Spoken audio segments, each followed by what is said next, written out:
Hi everyone, welcome back to the Toffee Blues, your source for all things Everton. My name is Stephen and we're back with the 2025-26 opposition preview videos. Of course, a nice long 3-month break, a big one for Evertonians as well with Hill Dickinson Stadium. And of course, a massive one for Leeds United, who are back in the Premier League at the second attempt at trying. Very unlucky last season to lose in the playoff final. But we've got Oscar back on from All Leeds TV. Thanks for coming back, Oscar. How are we, mate? It feels like a while. It does feel like a while. It feels like I know I'm back in the Premier League. You know, obviously filming with you guys, and yeah, it's great to be back and really looking forward to it. I think it's a really good first game of the season. Ourselves and Everton, normally a cracking atmosphere, whether it's at Elland Road or when it was at Goodison. I'm not going to lie, I do miss Goodison already, and I'm not even an Everton fan. But yeah, mate, I'm all good, mate. I'm all good. Yeah, well, it should be an absolutely massive one on Monday. Obviously, you might have seen Oscar on the channel before when Leeds were in the Premier League a couple of years ago, and also we had that big tirade over Wilfred Gnonto as well that Oscar was on the channel for, and it felt like I spoke to him loads, and nothing ever happened with that, of course. But let's talk about a bit of transfer business to start off. The big news today: Dominic Calvert-Lewin's gone over there, and it's really it's sad for me seeing him in another kit, and I was hoping he'd leave the Premier League, to be honest, because I really don't want to have to play against Dominic Calvert-Lewin. But what are your thoughts on the transfer business from a Leeds United perspective? And do you think the squad's ready to have a good crack at Premier League? Well, it's funny you say that. I'll just start with Calvert-Lewin. I mean, I'm from Southport, so I'm not actually a million miles away from Liverpool, only about 40 minutes away. So, and most of my family are Evertonians, and speaking to him and friends as well, I've kind of had like a 50-50 reaction. Like half are like yourself in terms of gutted to see him go. The other half are saying he's injury prone, he misses sitters, it's this and that. He's not the player he was. So it's an interesting one. Where it's like a mixed reaction, it is always quite strange. But I'd have to say it is pretty perfectly split in terms of the 50-50 on Dominic Calvert-Lewin. But from my personal point of view, listen, I'm not going to lie. I don't think Dominic Calvert-Lewin was top of my list by any stretch of the imagination, but I think it's a solid signing. I really do. I think obviously there's a lot made of his injury history, but actually looking more into the numbers, I think he's played 58 league games in the last 2 years. And listen, that's not fantastic, but it's certainly not what I'd call massively injury prone either. So, if he's plays 30 games for us, I'd say that's not too bad. I think, in the context of things, obviously his goal return has massively dried up in recent years. But I'm overall pretty happy with it, mate. I think he's better than what we've got for sure. I think when you're a struggling team, and then maybe I'm preempting that a little bit, when you're a newly promoted team that's probably going to struggle, almost certainly is going to struggle. I think when you've got a striker who can just hold the ball up and get you up the pitch and be aerially dominant, and you can just throw crosses into the box too and just throw long balls into, I think he really suits us, Calvert-Lewin. I really do. Obviously, I think we have got to get goals around him, though, because I think relying on Dominic Calvert-Lewin to get sort of 10, maybe 15 goals is unrealistic. But who knows? But I think the key thing is with Calvert-Lewin is what we do on top of Calvert-Lewin in terms of signings to the side of him on the wings. But I think, because I was in Dublin last week for the AC Milan friendly, and we played okay in the game. I think we more than matched them. But in that final third, I think in every single game of pre-season, it's looked really, really lacking an idea, really. And I think having some Premier League experience, which is something we've not really recruited so far this summer, is more than welcome to me. So for me, mate, I'd say I'm sort of 7.5 out of 10 on it, Calvert-Lewin. I can see the risk, but I think all in all, on a free Premier League experience, Yorkshire lad as well. Yeah, I don't mind it. To be honest, mate. Yeah, I made quite a bit of that. I spoke to one of my Leeds mates, and they mentioned that it will be tough. He might not be first choice for most of the season. You might only get 5 or 10 good games out of him. And also, he's a massive Sheffield United fan as well. So if he's definitely got to hit the ground running at Leeds, or else the fans will have him. And I was one of his biggest defenders, really. I mean, when you look back on the past, 5 or 6 years, really, he's the one who'd stand up and score the big goals for us. The Derby goal. First derby we'd won in years, and of course the one that kept us up against Palace as well. So I think he got a bit. I don't think he really got enough fair judgment really from Evertonians due to his injury record. But who else have Leeds signed? I haven't really kept too much Well, track on other to be signings. fair, mate, it's in terms of attacking signings, it has just been sort of Calvert-Lewin. I mean, we have signed as well Lucas Mecha from Wolfsburg on a free, who has looked sharp in pre-season, but he's a bit more of a utility kind of forward player, striker, can play as a 10, can play out wide, and he looks a solid addition. Whether he's going to be a starter or not, I don't know. I think whether the idea is, again, he's quite injury prone, so whether the idea is we'll get 20 games out of Calvert-Lewin and then the other 20 games we'll get out of Mecha, I don't know whether that's the plan or not. But that's one signing. I think the biggest one is Anton Stach. Again, this is one from Bundesliga. Looks for superb in pre-season. Best player on the pitch by a mile in Dublin, I felt. Looks like he's got a goal in him. And just like his nickname is in Germany, in the German media, it's the German Declan Rice. So that kind of gives you an idea of the type of player he is. I'm not saying he's that level of quality, of course. He's not actually the youngest, but he has got goals in him as well.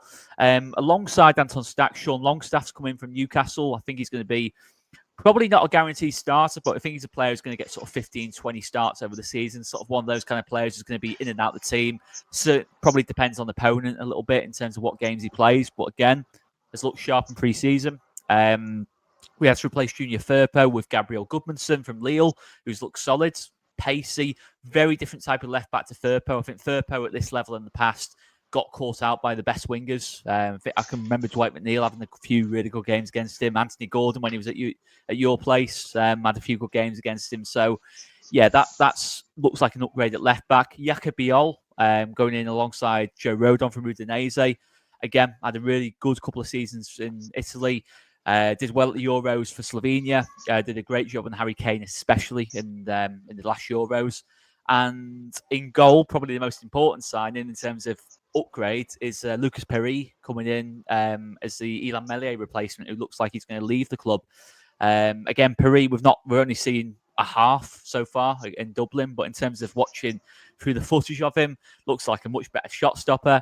Does look a little bit mad, I'm not going to lie. He does do some crazy things off his line, but mostly in a good way. But it'll be interesting. I think he's definitely an upgrade. So in terms of the foundations, mate, I think we've built a really solid foundation, and I think we're looking to be a team that wins games 1-0 and maybe 2-1 kind of thing, rather than 3-2 and 4-3 like we were in the last time we were in the Premier League under Bielsa and Jesse Marsh. So it's interesting. We're going about it a very different way. Daniel Farke's going about a different way, but we definitely need to add some attacking depth. I mean, Bilal El Khanous has been linked from Leicester. I don't know if you saw him last season, mate.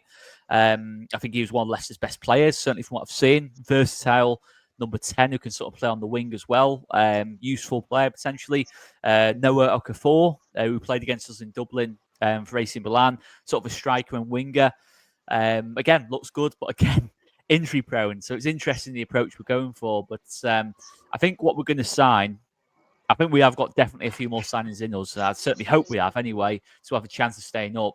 I think whoever we do sign, it's going to be players that can play in several different positions.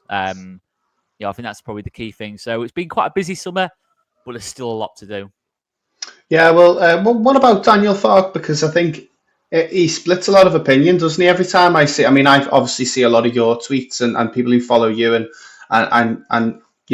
sort of the dialogue between Leeds fans as well. And it seems like Daniel Farke's a bit like the Leeds fans just aren't quite sold on him, maybe, or it coming into the Premier League as well. Of course, he struggled with Norwich. So what do you think of him? My personal view is Daniel Farke is a solid manager. I think he's done a good job so far. I think up to this point, I think he's done a really good job.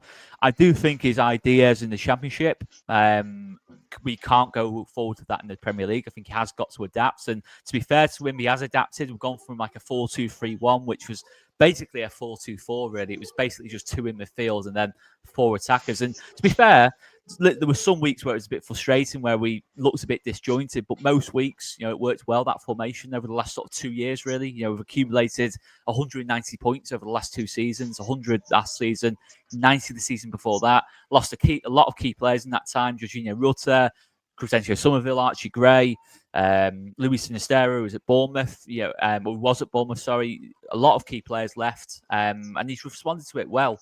But I do think in pre-season we look like we're going to switch to a 4-3-3, three proper midfielders who are going to just basically be monsters in terms of winning duels, headers, tackles. and just having the front three ahead of them to try and win us games, really. So he does seem to have adapted. We seem to be going a bit more direct in pre-season, not really playing it out the back as much. Paris not afraid to go long, and that might be where Dominic Calvert-Lewin comes into the equation in terms of his aerial prowess. But it's interesting. I mean, Daniel Farke up to now, for me, has done a very, very good job, a very solid job.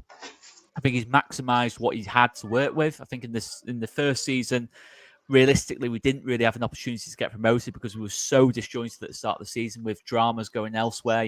Jack Harrison for one, Nonto another, not really knowing what the squad was going to look like. A couple of issues in terms of the ownership change. So that season was a bit of a write-off from the off. And obviously, we get to a playoff final where anything can sort of happen. Probably should have won that game. We didn't. And then we go into this season, got 100 points. And so you can't really argue with that. The jury is out on whether Daniel Farke is going to be a solid Premier League manager. But what I would say with that is a Marco Silva, for example. Obviously, he was at you guys, didn't do particularly well at you guys, or certainly towards the end, didn't do well at your place. Didn't do fantastically well at Watford, really. Kind of sort of fell to pieces from there. At Hull, it was kind of like ultimately got a similar thing with Daniel Farke. But we'll have to see. But it's hard to say, mate. But so far, the signs are good. But what I would say is the patience, if we start the season badly, isn't going to be particularly big. I think if we get to sort of like October, November, and we've only sort of won 2 or 3 games, I think the patience from fans will start to run out. And I don't think just the fans, I think the board as well. And to be honest, we could have anyone in charge. We could have Pep in charge. I think if we had a slow start to the season, with the record of these newly promoted teams in the last couple of years, I think the panic buttons would be pressed pretty quickly. And I can't really complain too much with that. But yeah, in all, I'd say he's done a solid job so far. I think there is some doubters in terms of the second season, especially. We probably did at times frustrate, but ultimately we still got 100 points. So it's a weird one with Bielsa. I think the thing is, when you've had such a popular manager it's a weird one with Farke. When you've had such a popular manager in Bielsa before that, anything else feels like a downgrade almost. And all in all, he's done a solid job. But I think there will be doubters until he proves himself at Premier League level. It was similar with Ancelotti at Everton when Ancelotti left and Benitez came in. It was a big stepping down, and everyone was just. It was just thinking about what could have been. Actually. I completely forgot about Rafa Benitez managing Everton for that half a season. You probably do want to forget about that, actually. 100%. Well, let's move on to talk about us a bit. So our squad has been, I think we've had a really strong transfer window personally. The biggest one for us was keeping Jared Branthwaite and signing him down to a 5-year deal, signing Idrissa Gueye down to another new contract, bringing the likes of Keane and Dewsbury Hall, bringing in Jack Grealish, bringing in Tierney Barry, getting shut of some of the players that were getting on a bit, the likes of Calvert-Lewin and Decore. And I think all in all, our team's looking really strong now moving into the season. A tough pre-season friendly last weekend against Roma, but I think but of course, news coming out today, Oscar, that Branthwaite's not going to be fit, which is obviously really good for you guys. What are your thoughts on Everton in general and really the job David Moyes done? Because a lot of people have described last season as a tale of two halves. We were really poor under Sean Dyche, and then we did improve a lot under Moyes. So what are your thoughts from the outside looking in? Well, yeah, to start with, I go back to sort of last season. I thought the Moyes appointment was a good one. I think obviously the general consensus around it was a bit of a panic move to go from Moyes, from Dyche to Moyes. And I think all in all, from his record at West Ham, you kind of know what David Moyes at that kind of end of the table, from anything sort of outside the top 6, he's going to maximise what he's got. He's one of the biggest guarantees, I'd say, around really in terms of maximising, a squad sort of outside the top 6. And it proves to be the case. I don't think the thing that was interesting to me was, I can't even say I didn't watch loads of Everton under Dyche. I've not really watched loads of Everton under Moyes, to be totally honest. But from my opinion is, looking at it, it doesn't look like the actual style of play is drastically different. The formation feels quite similar. The actual personnel feels quite similar. And the actual general idea set feels quite similar. But it feels to me, Moyes has got more acumen in terms of individual games, in terms of spotting the opposition's strengths and weaknesses. I think he's one of the best at doing that. And they go back to his first spell at Everton, in terms of when he had Marouane Fellaini playing off Tim Cahill and things like that, and just absolutely bullying teams in that sense, and being really ahead of his time in that kind of way. And obviously at West Ham, he's done a similar thing, having been criticised quite heavily by West Ham fans, I will note. He's done a really, really solid job, and I always felt he would. Defensively, I think you look a lot more organised as a unit. Obviously, Branthwaite being injured is a blow, but I think in general, I still don't think you'll concede too many goals. I think it will be a very tight game on Saturday. Obviously, we'll come on to that. But in terms of this season for Everton, I would say I'm not sure you'll quite finish in the top half, but I think you'll certainly be pushing up the table. I don't think there'll be any chance for a relegation battle for Everton or any relegation fears at all this season. I just cannot see it at all this season. I think you'll be pushing up the league, potentially top half. It depends how things go. The only thing I'd say is the new stadium tax is a thing. It is a weird thing. It doesn't really make. I can understand like the first couple of games, but it does feel like you need a season just to bed into a new stadium. Sometimes we saw Arsenal at the Emirates, West Ham especially at the new grounds. It'll be interesting, but if Everton can nail that early doors in terms of making it feel like home, then there probably is a good chance of top half.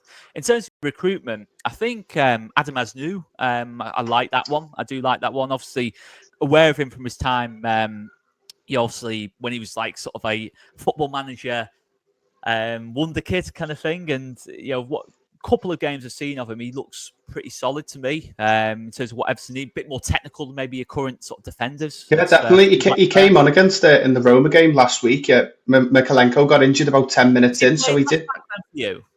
Yeah, he played. He's played 2 games, 2 almost full games now at left back, and he's been really impressive, to be honest. Oscar, he's been really solid. I wasn't expecting him to be so comfortable defensively, but he really has been.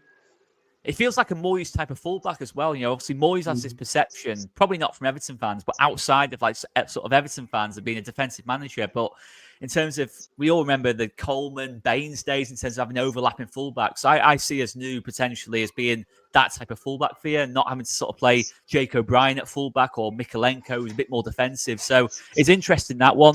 I think the biggest one as well, you mentioned Jared Branthwaite. I think that's a big one. But keeping him die, I think is a big one for you. I really, really do like him as a player. I remember seeing him at Sheffield United and thinking, wow, what a player he is. And I think you've done really well. The fact that not just you kept him, the fact that there's no links away from Everton, in terms of a Newcastle or someone like that looking at him, I think you've done really well there, and that's a massive one for Everton.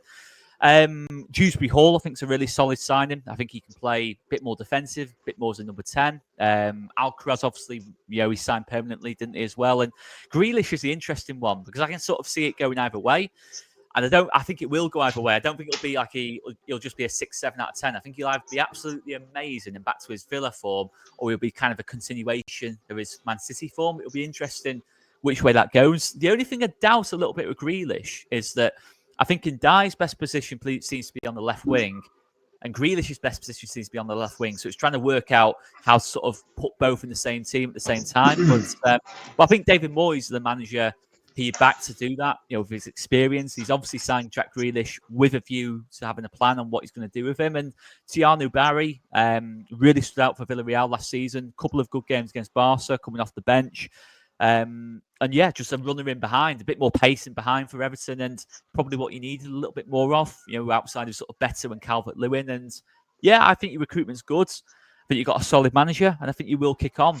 Whether you'll be, getting to sort of like the Forests of this kind of league, kind of like Forest and Newcastle's, I'm not sure, but I could easily see it being sort of top of like the next group of teams after that, if that makes sense.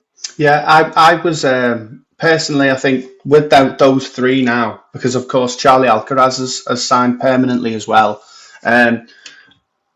With Ndai, Grealish and him, and also Dwight McNeil as well, there's plenty of options there, and there's 2 or 3 of them that can play in different positions. So Ndai can play across that 3. He plays on the right for Senegal. He's played in the middle last season, and he's played on the left last season. Grealish, we don't know whether he's going to be a left or a central player, depending on how David Moyes fancies him and how he links up maybe with like the likes of Adam Asnou. Dewsbury Hall can play in that. He plays in the number 10 against Roma as well, and he looked really good.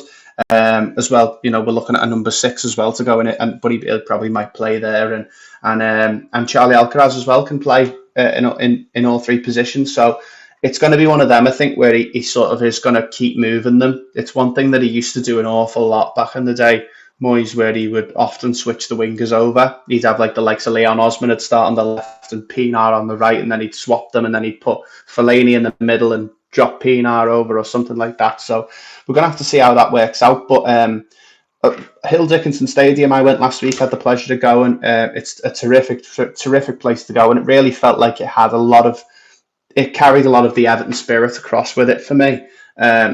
Even like the streets were lined, all the pubs were chocker, the fan zone was chocker, and it really felt really good and really fresh. And I think a lot of Evertonians were very excited. But you mentioned off camera that it already feels a bit weird not seeing Goodison Park getting ready for a Premier League game. But what are your thoughts? Are you looking forward to it? It's the 24th of January, I think, that Leeds visit Hill Dickinson Stadium for the first time, barring any sort of cup games or anything. So yeah, what do you make of it? Have you seen any footage from last weekend's? I mean, I go into Liverpool quite a lot for drinks and things like that, and meeting friends. So I do tend to pass it on the Southport line all the time, kind of thing. And it's interesting from the outside. It does look, it's quite unique from the outside. I'd say the inside looks amazing. I mean, to me, it's got like a bit of a Bundesliga vibe to it, the inside, in terms of how steep the stands look, and it does look absolutely humongous when you actually see it from the inside and that lot. But it looks good, I think, in terms of building an atmosphere,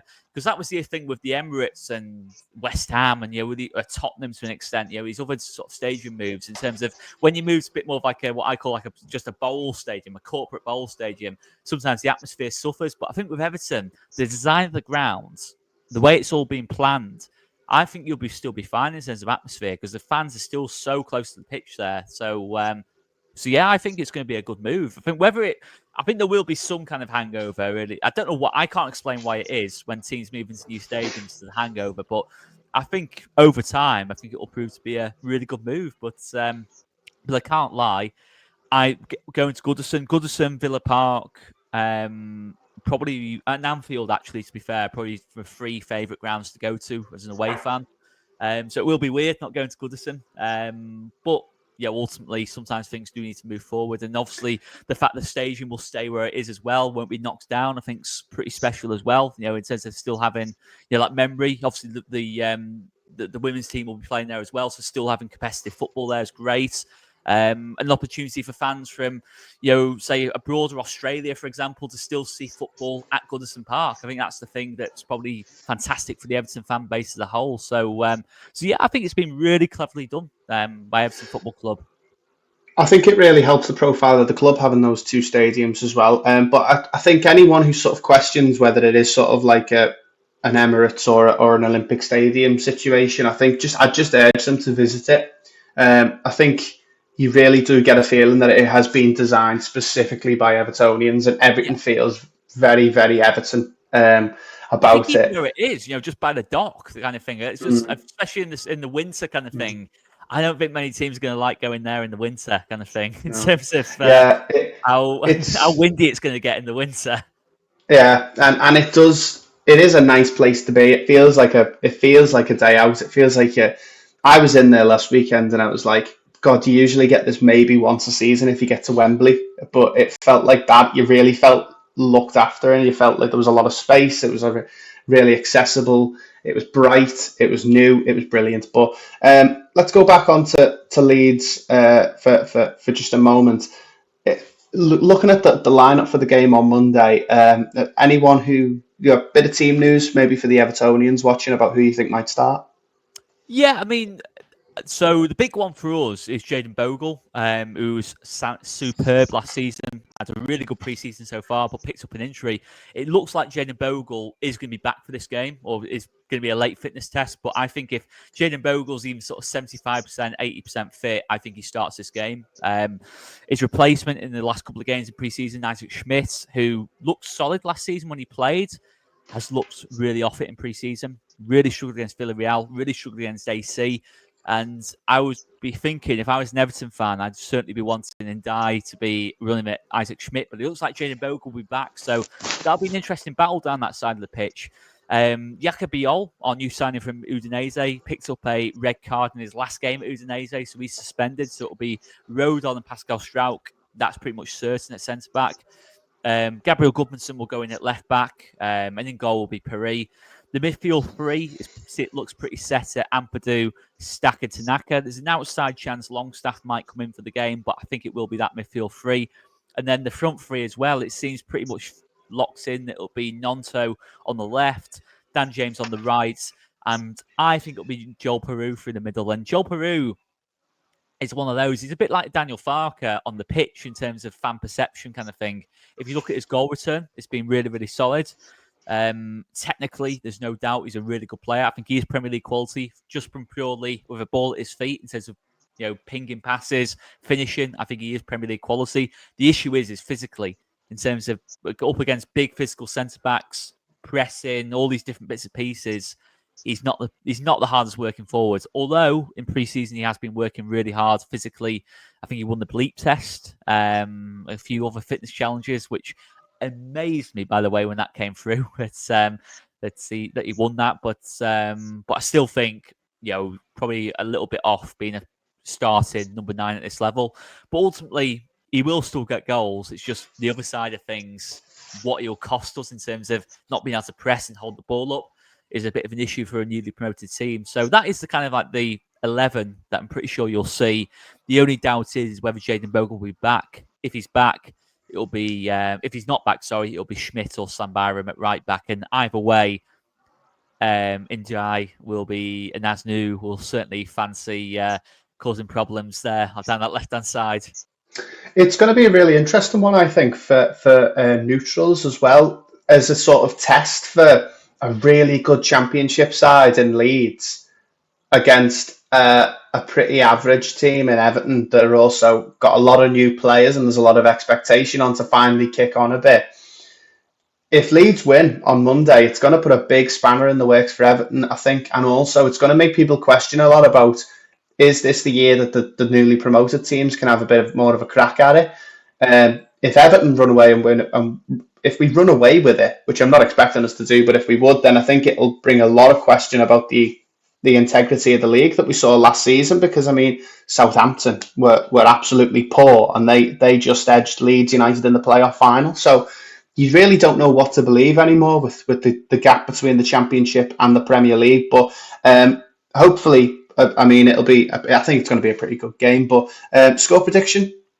I'm going to go 1-1. I think it will be one of those games where defences are on top a little bit, but I think there's enough quality on the pitch for both teams to break the deadlock. So yeah, I think pretty similar. I mean, all our pre-season games have either been sort of 1-1 or 0-0 against the competitive teams, but I think a 1-1 will. I can see you maybe scoring from a set piece potentially. But yeah, I think it'll be a really good game though. I think 1-1 as well. I think it's going to be. I think Leeds are going to go ahead early, and then I think we're going to snatch one back right at the end. So yeah, I'm going to go with 1-1. And just to finish off, of course, it's the first game of the Premier League season. It's very exciting. Everyone's excited. Let's reminisce on some old memories. Oscar, tell the Evertonians who your favourite Leeds United player is and why. Favourite ever Leeds United player? Let's go with current one. Let's say that. Current one, right. I feel really bad saying this because he's only just signed, but I can tell straight away Anton Stack's going to be my favourite player in this team. I think in the past, but before Anton Stack signed, it would have been Tanaka. Plays the same position, but them two in midfield is pretty special. Stack, for me, has got goals and assist potential. I think at the very least, he's going to be one of our best players week in, week out. Even if we struggle and do a Southampton, I think he will still have a really good season. If you ask me to nail one thing with Leeds this season, it will be he will have an exceptional season. And if we do go down, he will find himself playing for like a Newcastle or someone like that. I genuinely do believe that he does look that good already. But yeah, I'm going to go Anton Stack. It'll be a good midfield battle if Dewsbury Hall's in there as well between him and Stack.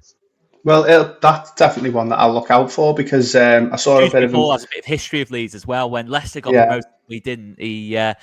He got himself on the old TikTok and Instagram lives singing Leeds falling apart again. So Leeds fans never forget. That's the thing with stuff like that. So it'll be interesting. But to be fair, Dewsbury Hall, I don't mind it that much, to be fair. But it's only a bit of banter. But that'll be an interesting battle, that one. And then just to finish off, obviously Hill Dickinson Stadium in Everton has come under a bit of controversy on social media for the whole blue ketchup debacle. Have you seen all of that? I've not actually, no. So Everton have replaced the ketchup at Hill Right. Dickinson Stadium with blue ketchup, and that's why we're going to ask you for the fans travelling to Elland Road. What do you think is the best match day food to have in Leeds? Best match day for is Gravelly's outside the stadium. Good old pie and chips, fish and chips. Absolutely superb, to be fair. But I quite like that ketchup thing. It's like it reminds me of the flares at Liverpool's parade as well. I mean, most of my family is Blue Noses, so I know what it's like between Copites and Blue Noses. I know what the banter can be like. The pettiness either side. I always find it quite funny.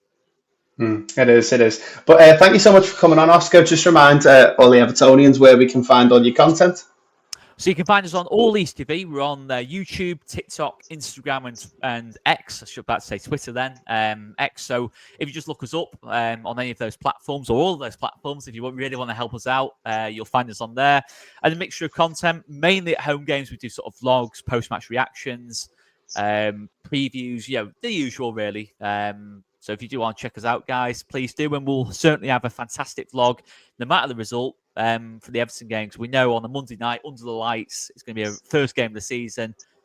It's going to be a good one. It's going to be a good one. Yeah. And Oscar's also really knowledgeable on La Liga as well. So if that's your kind of thing, then go and follow him over on X. But thank you so much for coming on, mate. Of course, get your thoughts down in the comment section below on Monday's game. Score predictions, team predictions. I'm really nervous about this one. It's going to be a big one if Everton can win. If Everton can win this one on Monday, I'll be very, very happy. It'll be one of the biggest results of the season, I think. So, make sure you like and subscribe to the Toffee Blues, and we'll see you in the next one.